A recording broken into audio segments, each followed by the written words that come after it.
কুয়াশা। কুয়াশার প্রতিটি গল্পের চরিত্র, স্থান, কাল, ধর্ম, দল, সংলাপ ইত্যাদি সম্পূর্ণ কাল্পনিক এবং শুধুমাত্র বিনোদনের উদ্দেশ্যে লেখা।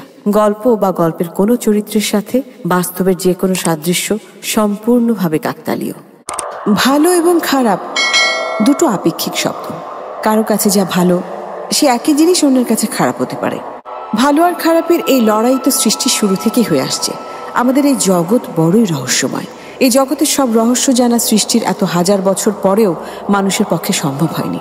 আমরা আমাদের চোখের সামনে যে পৃথিবীকে দেখি, সেই পৃথিবী যখন আমাদের কাছে অচেনা অজানা, তখন সেই পৃথিবী সম্পর্কে আর কতটুকু জানি যে পৃথিবী আমরা চোখে দেখি না? মানুষের দৃষ্টিসীমার বাইরে যে পৃথিবী আছে, সেখানে কারা বসবাস করে? আদৌ কি এমন কোনো পৃথিবী আছে?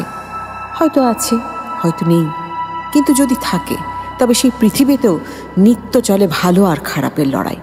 রহস্যময় সেই পৃথিবীতে মানুষের পক্ষে প্রবেশ করা সম্ভব না। সেখানে প্রবেশ করতে পারে মানুষের আত্মা।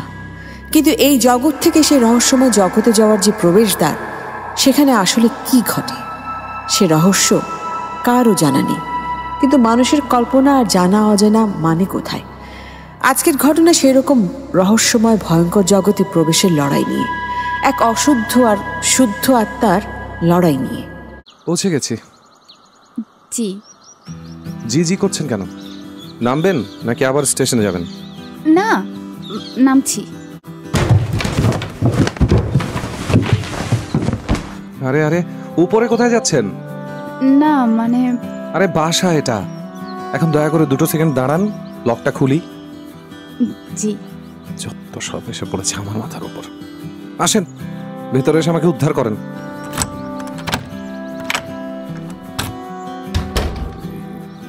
মানে মানে আমি একা থাকি তো এখানে, আর বাবা তো আমাকে একেবারে বিনা নোটিশে ডেকে পাঠিয়েছিল, তাই ঘরটার ওভাবে গোছানো হয়নি। না না, ঠিক আছে, আমি সব গুছিয়ে নিচ্ছি। গুছিয়ে নিচ্ছি মানে? দেখেন, আমার গোছগাছ ঘর একদম পছন্দ না। আমি চাই আমার বাসা এলোমেলো থাকবে একদম। সো এসব গোছগাছের নাটক করার কোনো প্রয়োজন নেই। ওই যে ওদিককার রুমটায়, ওখানে আপনি থাকবেন। নিজের রুম গোছগাছ বা যা ইচ্ছা করবেন, অন্য কোথাও কোনো কিছু করতে হবে না, ধরতে হবে না। না মানে, আমি বলছিলাম কি, ঘর বাড়ি গোছগাছ থাকলে মনও ভালো থাকে, কাজেও মন বসে। আমাকে কি আপনি শেখাচ্ছেন? আমার মন কখনোই ভালো থাকবে না, আর সেটার কারণ আপনি। Is that clear? আমি অনেক বেশি টায়ার্ড, এখন একটু ঘুমাবো। হ্যালো। হ্যাঁ হ্যাঁ বল। আরে না, মাত্র আসলাম ঢাকায়। আজকে আর বাইরে হবো না রে। ছুটিও শেষ, কাল থেকে অফিস করতে হবে। আরে দাঁড়, বাদ দে তো, কিসের বিয়ে? কোত্থেকে যে কি শুনি সেসব কথা আল্লাহ জানে। আচ্ছা দোস্ত, সামনাসামনি কথা বলবো না তাহলে? হ্যাঁ হ্যাঁ হ্যাঁ, ওকে ওকে, বাই। আপনার চা। এই 1 মিনিট, এসব কি কি এসব? আমি বলেছি না আমার ঘর গোছগাছ থাকবে না? এসব কে করতে বলেছে আপনাকে? মানে আসার সাথে সাথে নিজের মন মর্জি চালানো শুরু হয়ে গেছে নাকি? আমাকে কেউ কিছু করতে বলেনি। আপনার অগোছালো ঘর পছন্দ, আমার গোছগাছ, তাই আমি আমার মতো গোছগাছ করব, আপনি আপনার মতো এলোমেলো করে নিন। শোনেন, আমার সাথে কিন্তু এসব চলবে না, হ্যাঁ? আর এই চা চা করে এনেছেন কেন? আমি বলেছি, আমি চেয়েছি আপনার কাছে চা। ঘুম থেকে উঠে আপনার ব্ল্যাক কফি খাওয়ার অভ্যাস, সেটা আমি জানি। আপনার বাসায় কফি নেই তাই চা করে এনেছি। না না, লিসেন টু মি। এসব সংসার নাটকটা আমার একদম পোষায় না, ঠিক আছে? আর আমার চা কফি যা কিছু লাগবে সেসবের জন্য বুয়া আছে, অন্য কাউকে এসব করতে হবে না। বুয়া কোথায়? বুয়া, এই বুয়া। বুয়াকে না করে দিয়েছি। হোয়াট? আপনার সাহস কি করে হলো আমাকে না জানিয়ে বাসার কোনো সিদ্ধান্ত নেবার? আপনিও আমাকে না জানিয়ে অনেক কিছু করেছেন। এই বিয়ে যে আপনি করতে চান না সেটা আমাকে জানিয়েছেন একবারও? আমাকে না জানিয়ে যদি আমার জীবন সম্পর্কে এত বড় সিদ্ধান্ত আপনি নিতে পারেন, তাহলে আমিও আপনার বাসা সম্পর্কে এমন ছোটোখাটো সিদ্ধান্ত নিতেই পারি। আর তাছাড়া আপনি তো এই বিয়ে মানেন না, তার মানে আমাকেও মানেন না। তাই অন্য একটা লোকের বাড়িতে বসে বসে খেতে আমার ভালো লাগবে না, সেজন্য বুয়াকে না করে দিয়েছি। বুয়াকে যে টাকাটা দিতেন সেটার বিনিময়ে আমি এখানে থাকবো আর খাবো। Fair enough? আরে এই কোথায় যাচ্ছেন? কি যন্ত্রণায় পড়লাম রে বাবা, আমার ইংলিশও বলে। আমি ভালো বিপদে পড়বো দেখছি। এইসব কি? ডাল, আলু ভর্তা আর ডিম ভাজি। আমি এখন এসব খাবো? বাসায় কোনো বাজার ছিল না, আর আমি বাজার চিনিও না। নিচে একটা মুদি দোকান আছে, সেখান থেকে এগুলোই পেয়েছি। ইউ নো হোয়াট, একদিনে আমাকে যথেষ্ট বিরক্ত করেছেন আপনি। ও, আপনার ক্ষুধা পায়নি? ঠিক আছে, খাওয়ার দরকার নেই। আরে আরে খাবার কোথায় নিয়ে যাচ্ছেন? আমি নিজে আগ বাড়িয়ে সব করেছি, আমিই খাচ্ছি, আপনার খাওয়ার কোনো দরকার নেই। আরে আর যদি খেতেই চান তাহলে কাল থেকে বাজার করে নিয়ে আসবেন। আমি কোনোদিন বাজার টাজার করতে যাই না, আমার বাসার বাজার আমার বুয়া করে। ও আচ্ছা, ইনডিরেক্টলি বলতে চাইছেন যেহেতু বুয়ার সব কাজ আমি করছি তাই বাজারটাও আমাকে করতে হবে, তাই তো? ঠিক আছে, বুয়া নিশ্চয়ই নিজের টাকা দিয়ে বাজার করতো না, কাল থেকে বাজারের টাকা রেখে যাবেন। ও হ্যাঁ, আজকে দোকানে মোট 200 টাকা বিল হয়েছে, কালকের টাকার সাথে সেটাও রেখে যাবেন। আচ্ছা ঠিক আছে ঠিক আছে, এখন খাবারটা একটু রেখে যান। আমি বাইরে থেকে অর্ডার করে নিতাম, কিন্তু এত রাতে অর্ডার প্লেস করা সম্ভব হচ্ছে না অ্যাকচুয়ালি। কথাটা না বললেও খাবারটা রেখেই যেতাম। আমার গ্রামের কৃষক বাবা মা অন্তত মানুষের সাথে কিভাবে ব্যবহার করতে হয় সেটা শিখিয়েছে। ও হ্যাঁ, আরেকটা কথা, আমি সবসময় সোজাসাপটা কথা বলি, আমি আশা করব আপনিও কিছু বলতে চাইলে ঘুরিয়ে পেঁচিয়ে না বলে সোজাসাপটা করে বলবেন। কি হলোটা কি? সকালবেলা দরজায় ধাক্কাধাক্কি শুরু করেছেন কেন? আপনার রুমে এতক্ষণ ধরে অ্যালার্ম বাজছিল, তাই ডাকতে এসেছি। কিসের কিসের অ্যালার্ম? কালকে ফোনে বলতে শুনলাম আজ আপনার অফিস আছে। আরে ধ্যাত্তের সব অফিস অফিস ও শিট, অফিস এত লেট হয়ে গেছে। এতদিন ছুটির পর প্রথম অফিস, তাও লেট। চাকরিটা যাবে আমার। দেখি শোনেন, আপনার জন্য কি আমি আরো 1 ঘন্টা লেট করে অফিসে যাব? আমার জন্য লেট হবে কেন? আমি নাস্তা রেডি করছিলাম। আমি কোনো রকম নাস্তা টাস্তা খাই না, বোঝা গেছে? এখন দয়া করে দরজাটা লাগান। আর হ্যাঁ, অচেনা কেউ এলে দরজা খোলার কোনো প্রয়োজন নেই। আরে না খেয়ে যাচ্ছেন যে, শুনেন। সৈকত ঢাকায় একটা ফার্ম হাউসে চাকরি করে, বেশ ভালো চাকরি। পড়াশোনাও করেছে খুব স্বনামধন্য একটা প্রাইভেট ইউনিভার্সিটিতে, দেখতেও বেশ ভালো। সৈকতের বাবা সরকারি চাকরি করতেন, এখন রিটায়ার্ড হয়ে গ্রামে নিজের বাড়িতে থাকছেন। সৈকত ঢাকায় তাদের নিজেদের ফ্ল্যাটে থাকতো। ইউনিভার্সিটিতে একটা মেয়ের সঙ্গে প্রেম হয়ে যায় সৈকতের, কিন্তু সেই প্রেম সৈকতকে ধ্বংসের দিকেই ঠেলে দেয়। সৈকতকে নয়, সৈকতের ঐশ্বর্যকে ভালোবেসেছিল মনীষা। কারণে অকারণে সৈকতের কাছ থেকে টাকা পয়সা নিত। সৈকতের পরিবার বুঝতে পেরে সৈকতকে একরকম জোর করে বিয়ে দেয় লক্ষ্মীর সাথে। লক্ষ্মী ওদের গ্রামেরই মেয়ে, নাম দিয়েই লক্ষ্মীকে বিশ্লেষণ করা যায়। একেবারে লক্ষ্মী প্রতিমা। একটা পাবলিক ইউনিভার্সিটিতে পড়াশোনা করতো লক্ষ্মী। হঠাৎ বাবা মারা যাওয়ায় সংসারের হাল ধরতে হয় লক্ষ্মীকে। অনার্স শেষ করা হয় না তার, নিজেদের গ্রামের স্কুলেই মাস্টারি করতো সে। এরপর সৈকতের সাথে বিয়ে হয় লক্ষ্মীর। সৈকতের ব্যাপারে কিছুই জানতো না লক্ষ্মী। তো ভালো ঘর থেকে সম্বন্ধ আসায় বিনা প্রশ্নোত্তরে লক্ষ্মীকে বিয়ে দিয়ে দেয় তার মা। ঢাকায় এসে লক্ষ্মী আবিষ্কার করে সৈকত কখনোই এই বিয়ে করতে চায়নি, তবুও সংসার আঁকড়ে ধরার একটা অদ্ভুত শক্তি আছে লক্ষ্মীর। তাই সৈকতের এত অবহেলার পরেও লক্ষ্মী সংসারেই থাকার সিদ্ধান্ত নেয়। হ্যালো, জি আমি বলছি। আমিও বলছি, বলেন কি ব্যাপার? না মানে আমি একটু বিপদে পড়েছি। মানে? না বাজার করার জন্য নেমেছিলাম নিচে, কিন্তু এখন আর বাসা খুঁজে পাচ্ছি না। মানে কি এসবের? আচ্ছা, আমার জীবনে প্রবলেম বাড়ানো ছাড়া কি আপনার কোনো কাজ নেই? না মানে আমাকে এক্সাক্ট ঠিকানাটা বললে আমি কাউকে জিজ্ঞেস করে চলে যেতে পারবো। এটা না ঢাকা শহর, হ্যাঁ, আপনার গ্রামের বাড়ি না। যা করেছেন অনেক করেছেন, এখন আর কিচ্ছু করতে হবে না। দয়া করে কোন জায়গায় আছেন সেটা একটু আমাকে বলেন। আমি তো চিনতে পারছি না ঠিক মতো। গুগল ম্যাপ ইউজ করতে জানেন? হ্যাঁ জানি। তাহলে সেখানে একটু দেখে লোকেশনটা আমাকে কাইন্ডলি বলেন। না মানে আমার কাছে তো কোনো অ্যান্ড্রয়েড ফোন নেই। আমি না পাগল হয়ে যাবো। আচ্ছা ঠিক আছে, আশেপাশে কোনো বড় দোকান বা শোরুম আছে? জি একটা স্কুল আছে, সানফ্লাওয়ার কিন্ডারগার্টেন। আচ্ছা বুঝতে পেরেছি। এখন আর কোথাও না গিয়ে একটু স্কুলটার সামনে দাঁড়ান, আমি দেখছি। জি। হ্যালো। হ্যাঁ বল, কিরে তোর কি খবর? কোনো খোঁজ খবর নাই? আরে একটু ঝামেলা আছে রে মামা। সেটা তো তুই সব সময় থাকিস। কি হয়েছে বল? মনীষার সাথে আবার ঝগড়া করেছিস নাকি? আরে না, ওইসব কিছু না। আমার একটা হেল্প দরকার বন্ধু। তুই কি বাসায়? হ্যাঁ বাসায় তো আছি, বল। আচ্ছা শোন, আমাদের যে মেইন রোডে যে কিন্ডারগার্টেনটা আছে না? হ্যাঁ ওই কি যেন নাম, সানফ্লাওয়ার। এক্স্যাক্টলি, ওখানে একটু যা তো, খুব দ্রুত, 5 মিনিটের মধ্যে। কেন, কি হয়েছে বলবি তো? দেয়ার ইজ আ গার্ল, ওখানে একটা মেয়ে দাঁড়িয়ে আছে, ওকে নিয়ে একটু আমার বাসায় দিয়ে আয়। মেয়ে? কোন মেয়ে? বাসায় কেন দোস? দেখতে পারা, আমি তোরে পরে সব বলবো। এখন তুই যা আগে, ওকে নিয়ে আমার বাসায় দিয়ে আয়। আমি খুব জরুরি একটা মিটিংয়ে আছি রে, মিটিংটা শেষ করেই আমি বের হবো। আমি কিন্তু তোর কোনো কথাই বুঝতে পারতেছি না। তোর কিছু বুঝতে হবে না রে বাপ, তোকে যা করতে বলছি কর। আমি এখন রাখি। আর শোন, আমি চিনবো কিভাবে? আরে গিয়ে দেখ, স্কুলের গেটের সামনেই আছে, লম্বা চুল, শাড়ি টাড়ি পরা, হাতে বাজারের ব্যাগ আছে একটা, নাম হচ্ছে লক্ষ্মী। যা এখনই প্লিজ। লক্ষ্মী না তুই? যা। আচ্ছা ঠিক আছে, আমি যাচ্ছি কিন্তু। এই যে শুনুন। জি। আপনার নাম কি লক্ষ্মী? হ্যাঁ, কিন্তু আপনি? আমি আপন। কার আপন? মানে আমি সৈকতের বন্ধু, আমার নাম আপন। সৈকত আমাকে আসতে বল। ও চলুন, আপনাকে আমি বাড়ি পৌঁছে দিচ্ছি। জি, আসুন না, ভেতরে আসুন। ইয়ে মানে আমরা মনে হয় ভুল কোনো বাড়িতে চলে এসেছি। মানে? মানে এটাই সৈকতের বাসা? জি। আরে বাহ, তো দেখছি পুরো বাসার চেহারাই পাল্টে গেছে। বুঝলাম না, সৈকত কি আমাকে না জানিয়ে বিয়ে শাদী করে ফেলেছে নাকি? জি। না না, কিছু না।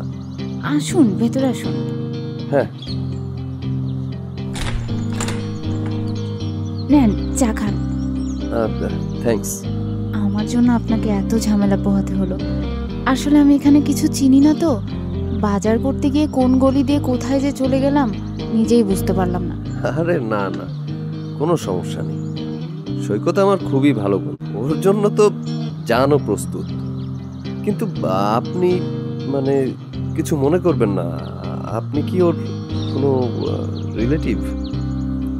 মানে আমি ওর ওয়াইফ। আরে কি হলো? পানি নিন। বিয়ে? সৈকত বিয়ে করে ফেলেছে? কবে, কিভাবে, কোথায়? আমি কিছু জানি না কেন? এই মাসে। এই মাসেই? আমাকে একবারও জানালো না? না, বিয়েটা আসলে খুব তাড়াহুড়োর মধ্যে হয়েছে তো। আর আপনি তো ওনার খুব কাছের বন্ধু বলেই মনে হচ্ছে, নিশ্চয়ই সব জানেন। উনি আসলে বিয়েটা নিজের ইচ্ছেই করেনি, তাই হয়তো কাউকে জানায়নি। ইয়ে হ্যাঁ, মানে আমরা তো সবাই ভেবেই নিয়েছিলাম সৈকত মনীষাকেই। ও আচ্ছা, তাহলে ওনার নাম মনীষা। ঘটনা আমি কিছু আন্দাজ করতে পেরেছিলাম, কিন্তু বেশি কিছু জানতাম না। নামটা জেনে ভালো লাগলো। না মানে আমি খুবই দুঃখিত, আপনাকে কষ্ট দেওয়ার উদ্দেশ্যে আসলে আমি কিছু বলিনি। না না, আমি কষ্ট পাইনি। ওনারা একসাথে পড়াশোনা করতেন, এটা আমি জানতাম। আসলে সৈকত মনীষাকে ভীষণ ভালোবাসে, মানে বাসতো আর কি। বাসতো বলছেন কেন? এখনো বাসে, আমি জানি। কিন্তু মনীষাকে আসলে আমরা কখনোই পছন্দ করতো। সৈকতের পরিবারও জানতো। আন্টি আঙ্কেলের সাথে আমার 2-3 বার কথা হয়েছে, আঙ্কেল আন্টিও ওকে পছন্দ। সংসার তো দুটো মানুষের হয়, ওরা যদি একে অপরকে ভালোবাসে তাহলে পরিবারের এরকম করা একদম উচিত হয়নি। আসলে সৈকত যদি আমাকে আগে একবার জানাতো তাহলে বিয়েতে আমি কখনো রাজি হতাম না। আমি সব কিছু জেনেছি বিয়ের পরে, কিন্তু ততক্ষণে আসলে অনেক দেরি হয়ে গেছে। যা হয়েছে খুব ভালো হয়েছে। আমরা কেউই চাইনি মনীষার সাথে ওর বিয়ে হোক। একটা কথা বলতে পারি ভাবি, সৈকত যাই করুক, মানুষটা কিন্তু খুব ভালো। মুখটা একটু শক্ত, কিন্তু মন থেকে কখনো কিচ্ছু বলে। আরে আমার সাথে রেগে গিয়েই তো যাতা বলে, কিন্তু কখনোই সেসব কিছু মনে করি না। হয়তো ওকে বুঝতে আর একটু সময় লাগবে। এই বাড়ির চেহারা দেখে বুঝতে পারছি আপনি কেমন, আর আমরা সবাই তো আছি। ভাবি, আজ কিন্তু চায়ের ওপর দিয়ে পার হয়ে গেল। আপনি কবে আমাকে দাওয়াত দিচ্ছেন সেটা বলেন। আজকে রাতেই চলে আসুন না, আপনার বন্ধু একটু পরেই ফিরবে। ঠিক আছে, এখন তাহলে আমি উঠছি। জি। হ্যালো। হ্যাঁ বল, কই তুই? আমি বাসায় আছি, তুই কই? এই তো দোস্ত, অফিস থেকে বের হলাম মাত্র, বাসার দিকে যাচ্ছি আর কি। ওকে, আমিও বের হচ্ছি তাহলে। বের হচ্ছিস? কোথায় যাবি? আজকে কোনো প্ল্যান রাখিস না প্লিজ। এতদিন ছুটির পর আজকে প্রথম অফিস ছিল তো, অনেক কাজ জমেছিল রে। ভাবি তোকে কিছু বলেনি? আরে ভাবি, আজকে রাতে তোর বাসায় আমার দাওয়াত। কি সৌভাগ্য আমার, এমন বন্ধু জুটেছে কপালে, যার বাসায় দাওয়াত তাকেই জানাইতে হচ্ছে।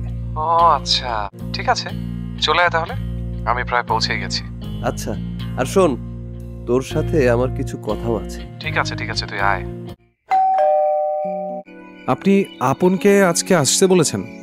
হ্যাঁ। আমাকে জিজ্ঞেস করেছেন? না, আসলে দুপুরে উনি এত বড় হেল্প করলো, আমার বাসায় তেমন কিছুই ছিল না, শুধু 1 কাপ চা খাইয়েছি, তাই ভাবলাম রাতে। একটু কম কম ভাবেন আপনি, ঠিক আছে? দেখেন, কথায় কথায় আমাকে অপমান করার কোনো কারণ নেই। আমি কিন্তু জোর করে আপনাকে বিয়ে করিনি, আপনার পরিবার করিয়েছে। আমি তো জানতামও না আপনি অন্য কাউকে। যাই হোক, আমাকে নিয়ে যদি আপনার এত সমস্যা থাকে তাহলে আপনি আমার পরিবারের সাথে কথা বলুন, আমি চলে যাব। আমার বন্ধু আসছে বাসায়, এই মুহূর্তে সব ফালতু বিষয় নিয়ে আমি কথা বলতে পারবো না, মুডটা খারাপ করতে যাচ্ছি না। কথা আপনি তুলেছেন, আমি না। দেখেন, আপন আমার সবচেয়ে কাছের বন্ধু, আমার জীবনের সব কিছু জানেও। ওকে না জানিয়ে বিয়ে করাতেও রাগ করে আছে। ওর সামনে কোনো রকম উদ্ভট আচরণ করার কোনো প্রয়োজন নেই। আপনার বন্ধু বলেছে সে রেগে আছে? আমার বন্ধুর সাথে আমার কি কথা হয় না হয় সেটারও কৈফিয়ত দিতে হবে এখন? আমি কৈফিয়ত চাচ্ছি না, আমি শুধু বলছি ওনার সাথে দুপুরে আমার কথা হয়েছে। আমার মনে হয় না উনি আপনার উপর রাগ করে আছেন। কথা হয়েছে মানে? কি কথা হয়েছে? আপন চলে এসেছে মনে হয়, এ ব্যাপারে আমি আপনার সাথে পরে কথা বলবো। আয় আয়, ভেতরে আয়। এই ভাবি কই? কতদিন পর তোর সাথে দেখা, কই আমার কথা ভালো মন্দ জিজ্ঞেস করবি তা না, মানুষকে নিয়ে পড়ে আছিস। মানুষ? মানুষ বলছিস কাকে? আর তোর সাথে তো আমার কোনো কথাই নেই, আমি তো এসেছি ভাবির জন্য। আচ্ছা, আগে ভেতরে চল, বস, একটু ঠান্ডা হ, তারপর বাকি কথা বলছি। সৈকত, একটা কথা বলবো? হ্যাঁ বল। আমি বুঝতে পারছি তুই আমার উপর রেগে আছিস। আসলে সবকিছু এত তাড়াহুড়ো করে হয়ে গেছে, আমি বুঝেই উঠতে পারিনি। কারো সাথেই আমার কোনো যোগাযোগ ছিল না রে। আরে না, সেসব না।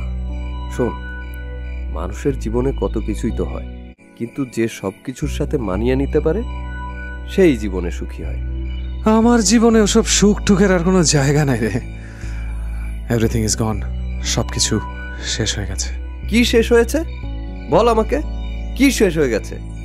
কিচ্ছু শেষ হয়নি, বরং যা কিছু হয়েছে ভালোর জন্যই হয়েছে। কিন্তু এখন তুই একটা নিরপরাধ মানুষের সাথে যা করছিস সেটা খুব খারাপ করছিস। আমি কারোর সাথে কোনো খারাপ কিছু করছি না, যার নিয়তিতে যা লেখা ছিল তাই হচ্ছে। তুই তো জানিস এসব নিয়তিতে আমি বিশ্বাস করি না। আমি মনে করি মানুষ তার নিয়তি নিজেই লিখতে পারে। আর মনীষার জন্য তুই ভাবির সাথে এসব করছিস। আমি আগেও তোকে অনেকবার সাবধান করিনি মনীষার ব্যাপারে? তুই তো কখনো আমার কোনো কথা গায়েই লাগাসনি। তুই জানিস এই 1 মাসের মধ্যেই মনীষা আর একটা রিলেশনে ইনভলভ হয়ে গেছে। মানে? হ্যাঁ, চাইলে তুই খোঁজ খবর নিয়ে দেখ। সে তো এখনো ঠিকমতো জানে না পর্যন্ত যে তুই বিয়ে করেছিস। মাত্র কয়েকটা দিনের জন্য গ্যাপের কারণে যে আরেকটা সম্পর্কে জড়িয়ে যেতে পারে, তার জন্য তুই একটা নিষ্পাপ মানুষের সাথে এমন আচরণ করছিস। কি আচরণটা করছি আমি? আরে এসব কে বলেছে তোকে? ওই লক্ষ্মী মেয়েটা, তাই না? মানে এর মধ্যে আমার বন্ধু বান্ধবের কাছে আমার খারাপ বানানো শুরু হয়ে গেছে। শোন, আমরা কোনো মানুষের শুধু খারাপটা দেখতে চাইলে তার ভালো দিকগুলো কোনো দিনও আমাদের সামনে আসে না, আর ভালোটা দেখতে চাইলে তার 1000 দোষও আমাদের চোখে পড়ে না। তুই লক্ষ্মীর শুধু খারাপটা খুঁজে বের করার জন্য উঠে পড়ে লেগেছিস। লক্ষ্মী আমাকে কিচ্ছু বলেনি, বুঝতেও দেয়নি। কিন্তু সবকিছু তো আর বলতে হয় না সৈকত, অনেক কিছু চোখের সামনেই দেখা যায়। আসবো? আরে ভাবি, আসেন না। আসার পর থেকে তো আমি আপনাকেই খুঁজছিলাম। খাবার টেবিলে দিয়ে দিয়েছি, ঠান্ডা হয়ে যাবে, আসুন। হ্যাঁ, আজকে একেবারে কবজি ডুবিয়ে খাওয়া দাওয়া শুরু করব। এই চল। চল। ও ভাবি, খাবারের ঘ্রাণেই তো পেট ভরে যাচ্ছে।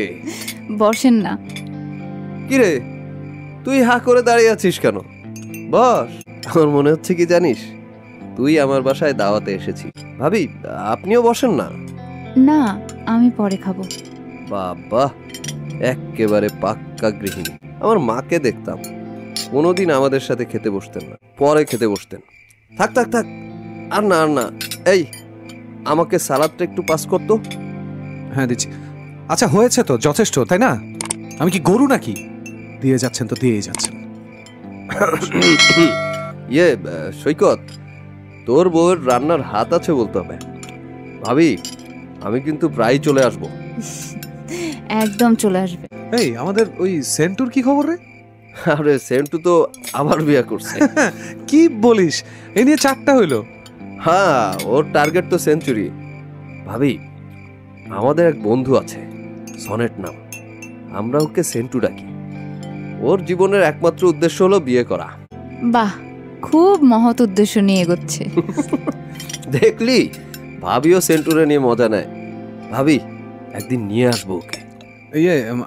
মানে দেখ, আমি বলছিলাম কি, তুই আমার সবচেয়ে কাছের বন্ধু। অন্য সবার থেকে আমার কাছে তুই আলাদা, এটা কিন্তু তুই জানিস। জানি তো। what I mean to say is, এই বিষয়টা আমি আসলে আপাতত কাউকে জানাতে চাচ্ছি না, বুঝলি? তুই জানিস সেটা আলাদা ব্যাপার, কিন্তু প্লিজ বাইরে কাউকে এই ব্যাপারে কিছু বলিস না। কেন? বিয়ে করেছিস, কাউকে তো খুন করিসনি, এটা লুকানোর কি আছে? আর ওনার মতো এত চমৎকার মেয়ে তোকে বিয়ে করেছে, তোর তো প্রাউড ফিল করা উচিত। না, সেটা ঠিক আছে, I just need some time. তোকে তো আলাদা করে বলার বা বোঝানোর কিছু নাই দোষ। আচ্ছা ঠিক আছে, আমি বুঝতে পেরেছি, আমি কাউকে বলবো না। তবে আমি একটা সাজেশন দিই। তুই দিবি সাজেশন? তাইলেই হয়েছে। আরে আগে শোনই না, আমি বলি কি, ভাবিকে নিয়ে তুই কোথাও একটু ঘুরে আয় কিছুদিন। খুব ভালো বুদ্ধি দিয়েছিস। মানে মানে সবে মাত্র 1 মাসের ছুটি কাটিয়ে এলাম, আবার অফিস থেকে ছুটি নিয়ে আমরা ঘুরতে যাই। মানে চাকরিটা খোয়ানোর একদম পারফেক্ট ক্লাসিক বুদ্ধি রে। শোন, আমার মতে তো বিয়ের জন্য সব অফিস আদালতে অন্তত 6 মাসের ছুটি বরাদ্দ করা উচিত। আরে মানুষের জীবনের সবচেয়ে গুরুত্বপূর্ণ সময়টা অফিস করে কাটিয়ে দিলে এই জীবনের অর্থটা কি? যাই হোক, অফিসে বলবি হানিমুনে যাচ্ছিস, ছুটি লাগবে। আরে তোর বসও তো জীবনে বিয়ে করেছে নাকি? হানিমুন? আচ্ছা কি উল্টাপাল্টা কথা বলছিস বলতো? আচ্ছা, ছুটি নেওয়ার জন্য যদি দিনের পর দিন ডায়রিয়া হয়েছে বলে মিথ্যা কথা বলতে পারিস, তাহলে একবার হানিমুনের কথা বলতে তোর সমস্যা হওয়ার কথা তো না। এই হাসছেন কেন আপনি? আপনি হাসছেন কেন? আহা, ভাবির কি দোষ? তোর অতীতের এইসব উদ্ভট আচরণের কথা শুনলে যে কারো হাসি পাবে। যাই হোক, একেবারে গলা পর্যন্ত খেয়েছি আজকে, আমি বেরোই এখন। একটু হাঁটাহাঁটি করে তারপর বাসায় যাব। ভাবি, আজ আমি উঠি। জি, আবার আসবেন। এত ফর্মালিটিসের দরকার নেই, আমি না বললেও আসবো। এই সৈকত, যাই। দাবাগ। আর শোন, ঘুরতে যাওয়ার ব্যাপারটা মাথায় রাখিস। হ্যাঁ হ্যাঁ হ্যাঁ হ্যাঁ, বুঝছি বুঝছি, এখন তুই যা, বিদায় হ। ভাবি, আসি। জি। হ্যালো, হ্যাঁ মা, কেমন আছো মা? আমি ভালোই আছি। হ্যাঁ মা, এখানে সব কিছু ঠিক আছে। না না, সেসব নিয়ে তুমি একদম কিচ্ছু ভেবো না তো। হ্যাঁ মা, ও আমার খুব খেয়াল রাখে। না, ওর তো ছুটি নেই এখন, ছুটি পেলেই আমি আসবো। আচ্ছা এখন রাখি, ওর অফিসের সময় হয়ে যাচ্ছে তো। আচ্ছা মা, তুমি কিন্তু শরীরের খেয়াল রেখো, ঠিক আছে?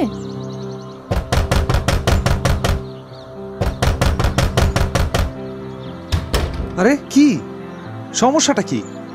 সকাল সকাল এত উৎপাতের কারণটা কি শুনি? না মানে আপনার অফিসের সময় হয়ে যাচ্ছে তাই। আজকে আমার অফ ডে, এখন কি ছুটির দিনে আমি একটু শান্তি মতো ঘুমাতে পারবো না নাকি? আপনার অফ ডে? আমি তো সেটা জানি না। আমি সবকিছু জানাতে বাধ্য না। সরি, আপনার ঘুমের ডিস্টার্ব হলো। এখন একটু গিয়ে শান্তিতে ঘুমাতে পারি আমি, প্লিজ? সরি সরি, কখন যে আমার চোখ লেগে এসেছিল। আপনি কখন উঠেছেন? একটু আগে। নাস্তা টেবিলে দেয়া আছে, আমি এখনই গরম করে দিচ্ছি। না দরকার পড়বে না, আমি অ্যাকচুয়ালি খেয়ে নিয়েছি। আর হ্যাঁ, সকালের জন্য মানে আই এম সরি, ঘুম থেকে উঠলে আমার মেজাজটা একটু অন্যরকম থাকে। It's okay. 1 মিনিট, আমার একটা কথা বলার ছিল। বলেন। আপনি মানে আমার কথা সবার কাছে লুকোচ্ছেন, মানে ঢাক ঢোল পিটিয়ে বলার মতন কোনো ব্যাপার তো এটা নয়, অন্তত আমার কাছে না। আর তাছাড়া আমি তো বলেছি যে আমার আরো কিছু সময় প্রয়োজন। কিন্তু আমার মনে হয় কারণটা অন্য। মানে আমার মনে হয় আপনি মনীষাকে নিয়ে এখনো ভাবছেন। মনীষা? আপনাকে মনীষার কথা কে বলেছে? আই থিঙ্ক আপন, তাই না? আমি এক্ষুনি ওকে কল করছি, জাস্ট ওয়েট। না না না, উনি আমাকে বলেছে ঠিকই, কিন্তু আমি আগে থেকেই সব জানতাম। বিয়ের পরে আপনার মা আমাকে সব কিছুই বলেছেন। আমি শুধু বলতে চাইছিলাম যদি আপনি মানে মনীষাকে... এই বিষয়ে আমি আপনাকে কিছু বলেছি কখনো? মানে একদিন সরি বলেছি আর এসে মাথার উপর চড়ে বসেছেন, রাইট? আপনি কিছু বলেননি তার মানে এই না যে আমার বলার কিছু নেই। আর এভাবে আমি এখানে থাকতে চাই না। ঠিক আছে, আমি টিকিট বুক করে দিচ্ছি, বাড়িতে চলে যান, আমার কোনো সমস্যা নেই। আমার আছে। বাড়িতে গিয়ে আমি সবাইকে কি বলবো, কেন এসেছি? বিয়ের পর একটা মেয়ের একা বাবার বাড়ি যাওয়ার অর্থ আপনি বুঝতে পারেন? ওকে ফাইন, আমাকে কি করতে হবে সেটা বলেন আপনি। আমি শুধু চাই আপনার মন যাচাই আপনি তাই করুন। আমার সাথে থাকা যদি আপনার পক্ষে অসম্ভব হয়ে যায়, তাহলে আপনি ফ্যামিলি সবার সাথে কথা বলেন। কিন্তু এইভাবে দোলাচালের মধ্যে থাকা আমার পক্ষে সম্ভব হচ্ছে না। দেখেন, যা কিছুই হয়েছে এতে আমাদের দুজনেরই কোনো দোষ নেই, তাই নিজেকে শুধু শুধু শাস্তি দেওয়ার তো কোনো প্রয়োজন নেই। আপনি কি ডিভোর্স চাইছেন? না, ডিভোর্স আমি আপনাকে কোনোদিনও দেব না। তবে আপনাকে জোর করে সম্পর্কে আমি বাঁধতেও চাই না। আমি শুধু এতটুকু বলতে চাইছি যে আপনি স্বাধীন, যে কোনো সিদ্ধান্ত আপনি নিতে পারেন। শুধু একটা রিকোয়েস্ট, আমার মা ভীষণ কষ্ট পাবে, তাই যাই করবেন পরিবারের সাথে একটু আলাপ আলোচনা করেই করবেন। লক্ষ্মী হয়তো মুখে কিছু বলে না, কিন্তু এই কয়দিনে এত অবহেলার পরও সৈকতের প্রতি তার একটা অদ্ভুত মায়া জন্মেছে। মনীষার বিষয়টা লক্ষ্মীকে ভীষণ কষ্ট দেয়, কিন্তু লক্ষ্মী কাউকে কিছু বলতে পারে না। ভীষণ একাকিত্বের এই সময়ে আপন প্রায় বাসায় আসত। লক্ষ্মী একমাত্র আপনের সাথে সব কিছু মন খুলে বলতে পারত। আপন সৈকতের সবচেয়ে কাছের বন্ধু, কিন্তু বন্ধুত্বের সকল সীমা পেরিয়ে আপনের মনে জন্মেছিল লক্ষ্মীর জন্য একটা অদ্ভুত ভালো লাগা। যে ভালো লাগা অপরাধ, কিন্তু ভালো লাগা বা ভালোবাসা পাপ, পুণ্য, অপরাধ মানে কোথায়? লক্ষ্মীকে কোনোদিন খুলে বলেনি আপন, বুঝতেও দেয়নি। সৈকতকেও সবসময় লক্ষ্মীর ব্যাপারে বোঝায় আপন, কিন্তু ভেতরে ভেতরে এক ভয়ঙ্কর পরিকল্পনা করে চলে সে। ভালোবাসা যে কখন তাকে মানুষ থেকে ভয়ঙ্কর পিশাচে পরিণত করেছে তা সে নিজেও জানে না। আপনের বাবা মা থাকতো দেশের বাইরে, আপন একা এখানেই থাকে। আপন বাড়িটা বেশ অদ্ভুত। পুরো বাড়িতে কালো পর্দা টাঙানো, দিনের বেলাও আলো প্রবেশ করে না। সৈকত একবারই গিয়েছিল ওর বাড়িতে। বাড়িতে বিশাল দুটো কালো বেড়াল। কেমন যেন একটা অশুভ অনুভব হয়েছিল সৈকতের, কিন্তু এই ব্যাপারে আপনকে সে কিছুই বলতে পারেনি। যতবারই বলতে গেছে ততবারই আপনের চোখে অদ্ভুত কিছু একটা দেখেছিল সৈকত। একলা অন্ধকার বাড়িতে শয়তানের উপাসনায় লীন হয়ে থাকে আপন। বাইরের হাস্যোজ্জ্বল চেহারার পেছনে আপনের এই ভয়ঙ্কর রূপ কেউ আন্দাজও করেনি। সেই ভয়ঙ্কর উপাসনাকে কাজে লাগায় আপন লক্ষ্মীকে পাওয়ার জন্য। যতবারই সৈকতের বাড়িতে যেত, কিছু না কিছু অশুভ ছায়া তার সাথে নিয়ে যেত। লক্ষ্মী সেসব বুঝতেও পারেনি। সেই সব পরিকল্পনাই ছিল সৈকতকে শেষ করে দেওয়ার জন্য। এদিকে সৈকত ধীরে ধীরে অতীতকে পেছনে ফেলে বর্তমানকে ভবিষ্যতের অবলম্বন করার কথা ভাবতে শুরু করে। আপনের কথা সৈকতের মনে পড়ে যায়। সে সিদ্ধান্ত নেয় অফিস থেকে কিছুদিনের ছুটি নিয়ে লক্ষ্মীকে নিয়ে কোথাও ঘুরে আসবে। হাওয়া বদলের সাথে সাথে হয়তো জীবনও বদলে যাবে। আরে আপন ভাই, আসেন না, ভেতরে আসেন। ভাবি, খুব ক্ষুধা লেগেছে। এই যা, আজকে তো আমি রান্নাই বসাইনি। কোনো সমস্যা নেই, আপনার হাতের রান্না খাওয়ার জন্য একটা দুপুর ক্ষুধা নিয়েই বসে থাকা যায়। আপনি বসেন, আমি এখনই রান্না চড়িয়ে দিচ্ছি। আচ্ছা, সৈকত দুপুরে লাঞ্চ করতে আসবে নাকি বাসায়? না, ও তো অফিসেই খেয়ে নেয়। ছেলেটা যে কবে সব কিছু বুঝবে, আপনি একটু ধৈর্য ধরবেন, দেখবেন সব কিছু ঠিক হয়ে যাচ্ছে। ঠিক তো হতেই হবে। আচ্ছা, একটা কথা জিজ্ঞেস করব, যদি কিছু মনে না করেন। বলেন না। আপনি কি অন্য কিছু ভেবেছেন? অন্য কিছু মানে? না মানে, সৈকত যদি শেষ পর্যন্ত আপনাকে মেনে নাই নেয়, সেক্ষেত্রে কি কিছু করবেন বলে ভেবেছেন? না, অন্য কিছু ভাবার প্রয়োজন হবে না। আমি বিশ্বাস করেও সব কিছু মেনে নেবে। আর জানেন তো, এই কয়দিনে ওর প্রতি ভয়ঙ্কর মায়া জন্মে গেছে আমার, তাই অন্য কিছু ভাবার কোনো প্রশ্নই আসে না। ও আচ্ছা, আপনি বসেন, আমি খাবারের ব্যবস্থা করছি। হ্যাঁ হ্যাঁ আপন ভাই, হ্যাঁ হ্যাঁ, আপনি সৈকতের বেডরুমে কি করছেন? আর ম্যাট্রেসের নিচে কি রাখছেন? ইয়ে না মানে আমি কিছু করছি না। সৈকতের কাছে আমার একটা দরকারি কাগজ ছিল, ওটাই খুঁজছিলাম। আমি ফোন করে জিজ্ঞেস করছি কই রেখেছে। কি কাগজ? আরে না না, তার কোনো দরকার নেই। মানে আমি বলছিলাম অফিসে ও কাজে ব্যস্ত থাকে, শুধু শুধু ওকে ডিস্টার্ব করার দরকার নেই, আমি পরে ওর কাছ থেকে নিই। ঠিক আছে, খাবার রেডি হয়ে গেছে, আপনি আসুন। ওকে চলুন। কিছু বলবেন? না মানে আমি অফিস থেকে কিছুদিনের ছুটি নিলাম। কেন, কোথাও যাবেন? ওই ওই আপন বলছিল না কোথাও থেকে ঘুরে টুরে আসার কথা, তা আমি ভাবলাম যদি কোথাও থেকে। আচ্ছা, আপনি সব প্যাকিং করে নিন, আমরা কালকেই রওনা দেব। ঠিক আছে। আমরা কোথায় যাচ্ছি? আচ্ছা, আপনার কোনো সাজেশন আছে? না। আচ্ছা, আপনার সমুদ্র ভালো লাগে নাকি পাহাড়? দুটোই। ঠিক আছে, তাহলে কক্সবাজার প্ল্যান করছি, সেখান থেকে চিটাগাং হয়ে তারপরে একবারে ফিরবো। জি ঠিক আছে। সবকিছু নিয়ে নেওয়া হয়েছে তো, তাই না? কিছু বাদ পড়েনি তো? না না, কিচ্ছু ছাড়া পড়েনি। আচ্ছা, 5 মিনিটের মধ্যে বাস ছেড়ে দেবে। জি। বাসে খাওয়ার জন্য জুস আর চিপস নিয়েছি, আর কিছু নেব? না না, আর কিছু নিতে হবে না, এমনিতেও আমি বাসে কিছু খাই না। ঠিক আছে, তাহলে সময় হয়ে গেছে প্রায়, চলেন। জি। এই যে এই যে এই যে এইটা সিট, এই সিটে। আমি জানালার পাশে বসি। আচ্ছা আচ্ছা, ঠিক আছে, সমস্যা নেই। উফ, এই ড্রাইভারগুলোও না এত রাফ ড্রাইভিং করে। হ্যাঁ, খুব জোরে চলছে বাস। আচ্ছা, বাড়িতে একবার ফোন করে জানানো দরকার না? আমি জানিয়ে দিয়েছি। আচ্ছা ঠিক আছে, ছুটি তো 7 দিনের পেয়েছি, 7 দিন যথেষ্ট তো, তাই না? হ্যাঁ হ্যাঁ, আমি যেবার গিয়েছিলাম 4 দিনে পুরোটা ঘুরে চলে এসেছিলাম। আপনি গিয়েছিলেন কই, আমাকে তো বলেননি। তো কখনো জানতেই চাননি, আমার ইউনিভার্সিটি থেকে আমরা ট্যুরে গিয়েছিলাম। ও আচ্ছা আচ্ছা আচ্ছা, আমিও 2 বার। দুর্ঘটনা খুব অনাকাঙ্ক্ষিতভাবে মানুষের জীবনে আসে। সৈকত লক্ষ্মীকে একটু একটু করে বুঝতে শুরু করেছিল। লক্ষ্মীও তাই। এই ট্যুরটা হয়তো তাদের জীবনে নতুন কোনো মোড় নিয়ে আসতো, কিন্তু একটা অ্যাক্সিডেন্টেই সব কিছু বদলে গেল। 1 সেকেন্ডের মধ্যে সব কিছু চোখের সামনে চুরমার হয়ে গেল। দুটো বাসের মুখোমুখি সংঘর্ষ, নিহতের সংখ্যা অনেক। ভাগ্যজোরে 7 জন বেঁচে গিয়েছিল। সেই 7 জনের মধ্যে লক্ষ্মী আর সৈকত ছিল। 2 জন গুরুতর অবস্থায় ছিল, বাকি 5 জন কোমায় চলে গিয়েছিল। সেই 5 জনের মধ্যে সৈকত আর লক্ষ্মী 2 জন। হাসপাতালের আইসিইউতে সেই 5 জনকে রাখা হয়েছে। 3 দিন পার হয়ে গেল। ডাক্তাররা অনেক চেষ্টা করেও কোনো ইমপ্রুভমেন্ট আনতে পারছে না, কিন্তু আইসিইউতে একটা অদ্ভুত ঘটনা ঘটল। 3 দিনে 3 জন ডাক্তার পরিবর্তন হয়েছে সেখানে। 1 রাতের বেশি কেউ সেখানে ডিউটি করতে চায় না।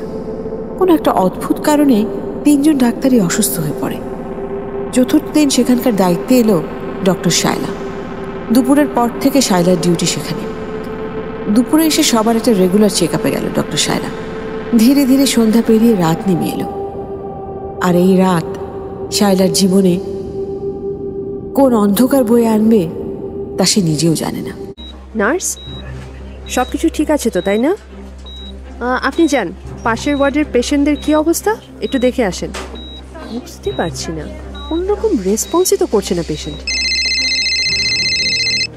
হ্যালো, জি জি স্যার। না স্যার, কোনো ইমপ্রুভমেন্ট নেই। না, আমি চেষ্টা করছি, হোপিং ফর দ্য বেস্ট। না স্যার, সবার আইডেন্টিটি পাওয়া যায়নি এখনো। যাদের পাওয়া গেছে তাদের পরিবারের সাথে যোগাযোগ করেছি। জি জি স্যার। Hello doctor. কে কি কথা বলে? সদ্য মৃত লাশের গন্ধ আমার ভীষণ ভালো লাগে। না, আমি ভুল দেখছি। কোমায় থাকা পেশেন্ট এভাবে কথা বলতে পারে না। রাত তো কেবল শুরু, দেখা হবে আরো অনেকবার। এসব এসব কি হচ্ছে? নার্স, নার্স, কেউ আসবে না। কে আপনি? আমি এই যে 5 জন, জীবন আর মৃত্যুর একেবারে মাঝামাঝি আছে। আমি এদেরকে নিয়ে যেতে এসেছি আমার পৃথিবীতে। না, আমি সেটা হতে দেব না। আমাকে আটকে রাখার শক্তি কারো নেই। আছে, খারাপের উপর ভালো সব সময় জয়ী হয়। রিয়েলি? Let's see. এখানে কি হচ্ছে? আমি কিছুই বুঝতে পারছি না। ঘুমায় থাকা মানুষ দুজন কথা বলে যাচ্ছে, চোখ বন্ধ, শুধু ওদের মুখ নড়ছে। আর এদের শরীর তো কোনো রেসপন্স করছে না, মস্তিষ্কও না। তাহলে কথা বলছে কে? আমাকে সিনিয়র ডক্টর কাউকে জানাতেই হবে। কেউ তোমার কথা বিশ্বাস করবে না। অতএব যা হচ্ছে শুধু দেখে যাও, আর না হলে যেভাবে ওদের শরীরে আমাকে দেখতে পাচ্ছ সেভাবে নিজের শরীরেও দেখতে পাবে। সেটা নিশ্চয়ই তুমি চাও না। কিন্তু আরে, কোথায় গেল? না, পেশেন্টের জীবন বাঁচানোর দায়িত্ব আমার, আমাকে কিছু করতে হবে। শায়লা, কে? তুমি যা কিছু দেখছো সব কোনো কিছুই কল্পনা না। কি মর্গে লাশ হাঁটছে? তোমার সাথে কমিউনিকেট করার জন্য একটা শরীর দরকার ছিল। ভয় পেও না, আমি তোমার কোনো ক্ষতি করব না। কিন্তু পেছনে তাকাও, দেখতে পাচ্ছ? এসব কি হচ্ছে? আমাকে কেউ কিছু বলবে প্লিজ। আর হাসপাতালের বাকি লোকজন কেউ নেই কেন? এখানে কাউকে পাবে না তুমি। সবাইকে ওর দুনিয়ায় নিয়ে যাবে, অন্ধকার দুনিয়ায়। সেই দুনিয়ার একেবারে তার প্রান্তে আছো তুমি। মানে? শুদ্ধ মৃত আত্মাদের ওর জগতে নিয়ে যায়।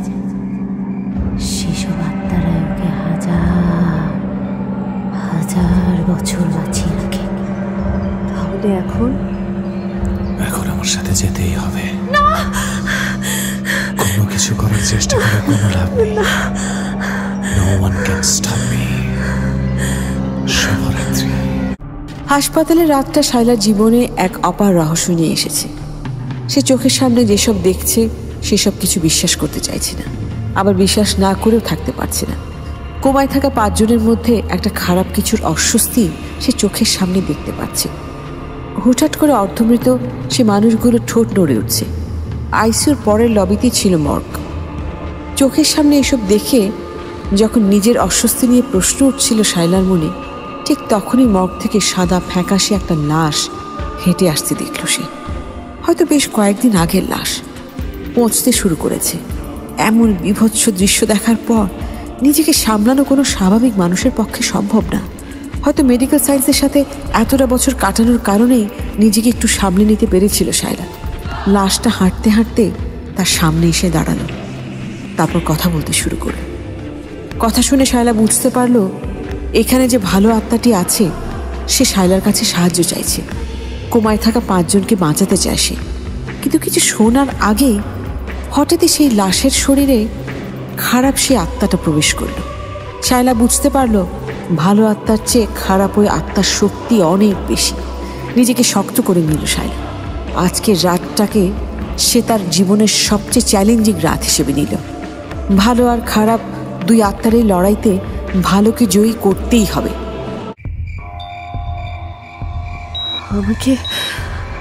আমাকে এর একটা সমাধান করতেই হবে।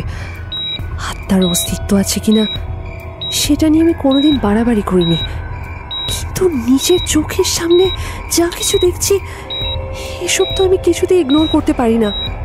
আমি যতদূর বুঝতে পারছি একটা ভালো আত্মা আর একটা খারাপ আত্মার অস্তিত্ব, কিন্তু এরা কোত্থেকে এসেছে, কেনই বা এসেছে, আর আমি আমি বা কি করতে পারি? আমি কিছুই বুঝতে পারছি না। 3 নম্বর বেডে পেশেন্টের অবস্থা হঠাৎ এমন খারাপ হলো কিভাবে? ডক্টর, কোনো ইঞ্জেকশনেই কাজ হবে না। ওই শরীর থেকে আত্মাকে বের করার চেষ্টা করছে। তাহলে এখন এখন কি করব? খারাপ দিয়ে খারাপকে ধ্বংস করতে হয়। মানে? স্যাক্রিফাইস।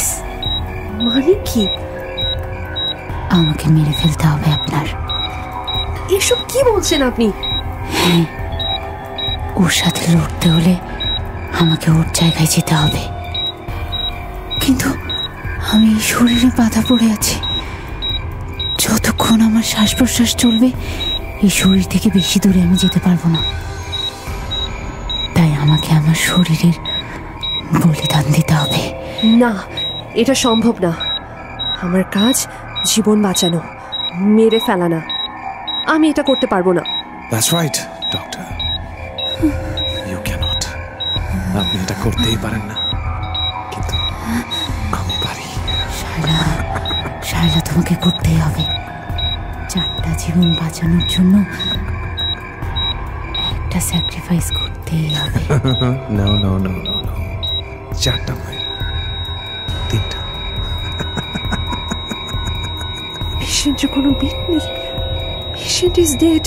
না, এটা আমি কি করলাম? আমি আগেই বলেছিলাম স্যাক্রিফাইস তোমাকে করতেই হবে। একমাত্র আমি পারি ওকে থামাতে, কিন্তু আমাকে তোমার মুক্ত করতে হবে। না না শায়লা, খবরদার, এরকম কিছু করবে না। কিচ্ছু না। আমি কিচ্ছু ভাবতে পারছি না। এসো, এসো শায়লা, আমাকে মুক্ত করে দাও। এসো। না, মানুষের জীবন বাঁচানো তোমার কাজ, জীবন নেয়া নয় Shaila. You can't do this. তুমি এটা করতে পারো না। তুমি যা করছো জীবন বাঁচানোর জন্যই করছো। ওর কথায় বিভ্রান্ত হইও না। Listen to me. একজনের জীবন বাঁচাতে তুমি আরেকজনকে মারতে পারো না Shaila. You can do that. না, আমি আর পারছি না। আমি আর পারছি না। আশার কাছে বিনা কখনোই বাঁচে না। তুইও বাঁচবি না। আমি কি করব এখন? কিছুই বুঝতে পারছি না। এতগুলো মানুষের জীবন এভাবে চোখের সামনে শেষ হয়ে যাবে। না, এখান থেকে চলে যাও। আগেই বলেছি, সদ্য মৃত লাশের গন্ধ আমার ভীষণ ভালো লাগে। আমি কোথাও যাব না। শায়লা, কি? পেশেন্ট তো মাত্র মারা গেল। হ্যাঁ, আমি তো তোমাকে আগেই বলেছি তোমার সাথে যোগাযোগের জন্য আমার একটা শরীর দরকার। আমি যা বলছি মন দিয়ে শোনো। হ্যাঁ, আমাকে কোনোভাবে অল্প সময়ের জন্য হলেও এই শরীর থেকে মুক্ত করতেই হবে। আমাকে মারতে না চাইলে অন্য উপায় আছে। কি উপায়?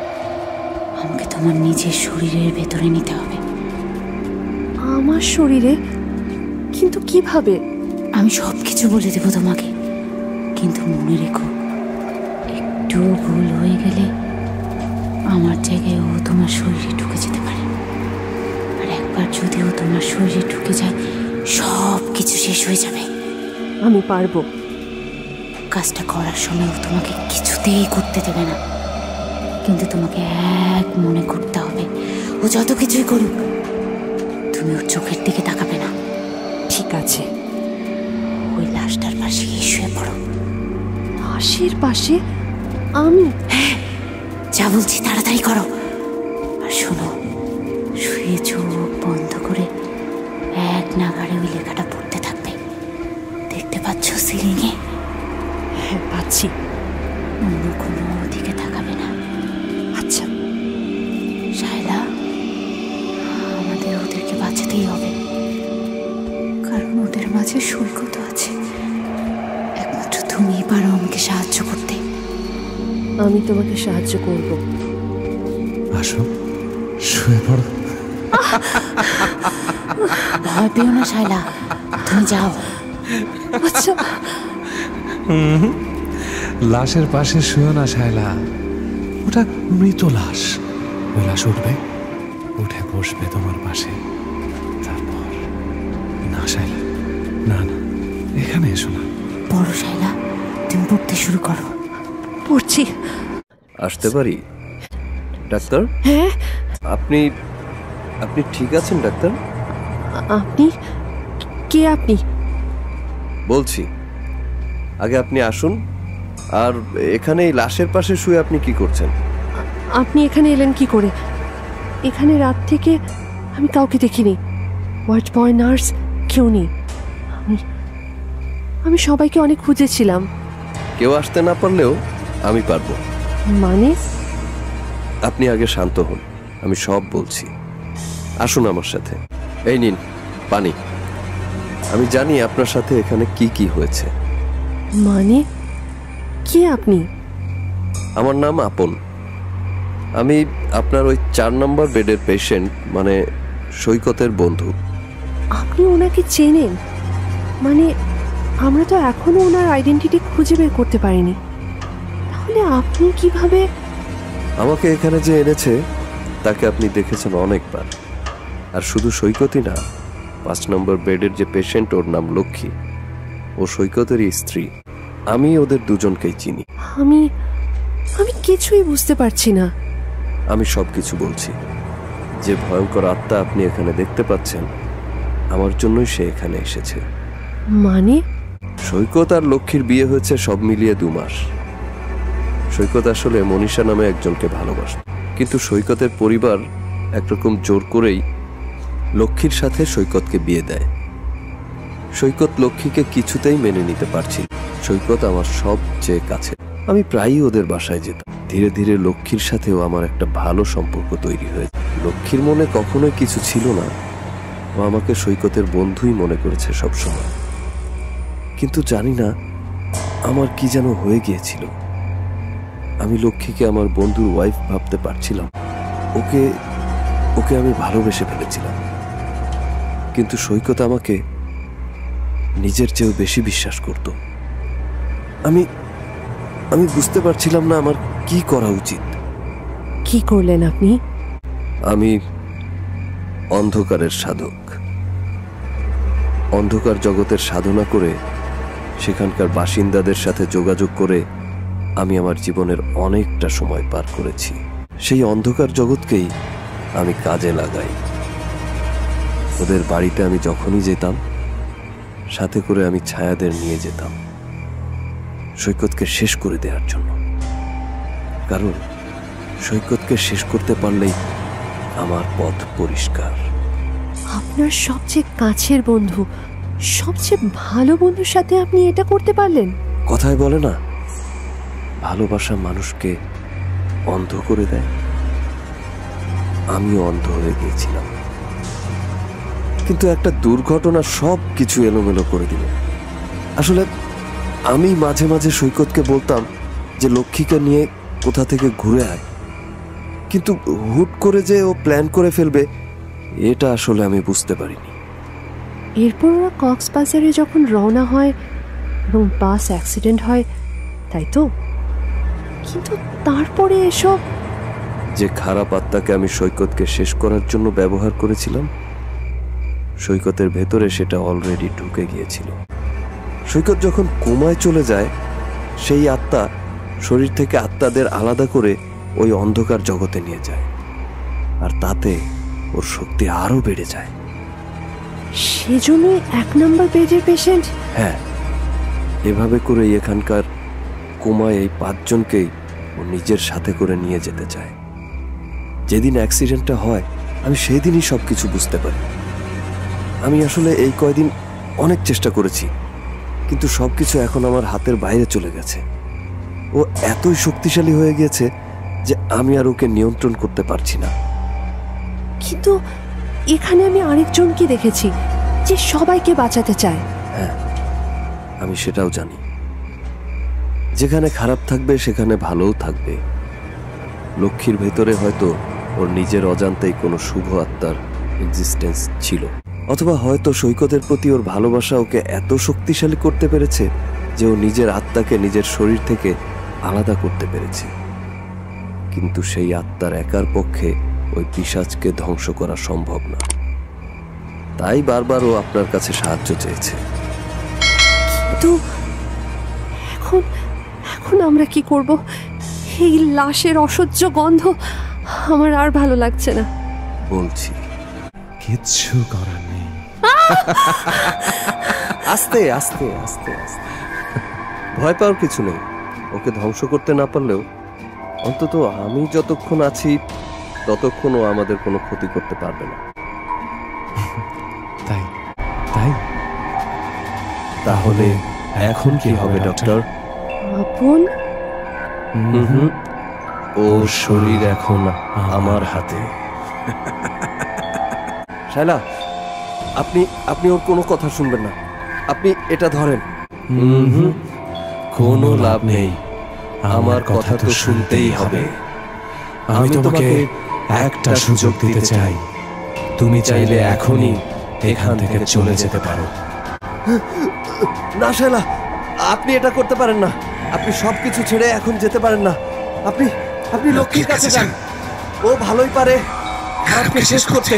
যান যান। হ্যাঁ, আমি যাচ্ছি। না, যেও না। আপনি যান। আমি ওকে এখানে আমার শরীরে আটকে রাখছি। যান।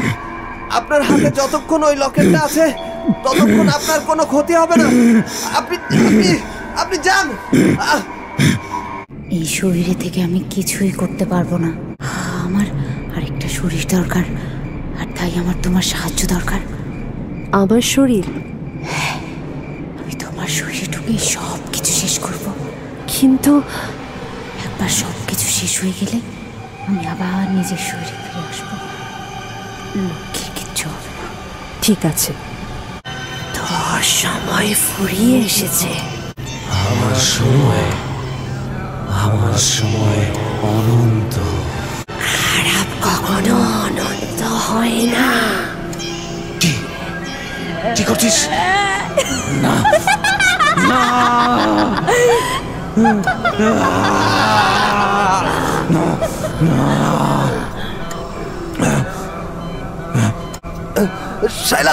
শায়লা, আপনি ঠিক আছেন? হ্যাঁ, আমি ঠিক আছি। আমাদের যা করার খুব তাড়াতাড়ি করতে হবে।